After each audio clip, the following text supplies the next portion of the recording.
If you ever need to find a document, photo, spreadsheet, or folder fast, Google Drive makes it very simple. In this video, I'll show you exactly how to search for files in Google Drive on the web, step by step, so you can find what you need in seconds instead of scrolling forever. If this tutorial helps you out, make sure to hit the like button and subscribe for more easy tech guides just like this.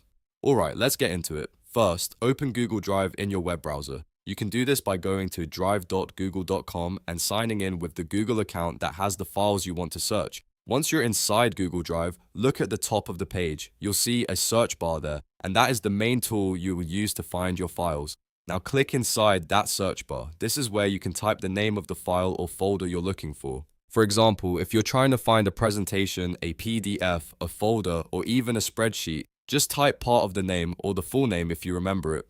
Google Drive is smart, so even if you only know a few words from the file name, it can still help narrow things down. After typing the name, press enter on your keyboard. Once you do that, Google Drive will search your account and display matching files and folders. You'll see the results below, and from there you can quickly spot the item you need and open it. If too many results appear, don't worry. You can make your search more specific by adding extra words from the file name. You can also search by folder names if you remember where the file was stored. The more exact your search term is, the faster Google Drive can show the right result. This method is especially useful if you have a lot of files saved in Drive, or if you work with shared folders and documents every day. Instead of manually browsing through everything, the search bar lets you jump straight to the file you want. And that's all there is to it. Open Google Drive, click the search bar, type the file or folder name, and press enter to see matching results. It's quick, easy, and one of the best ways to stay organized in Google Drive. If this video helped you, please give it a like and subscribe for more simple tutorials like this one.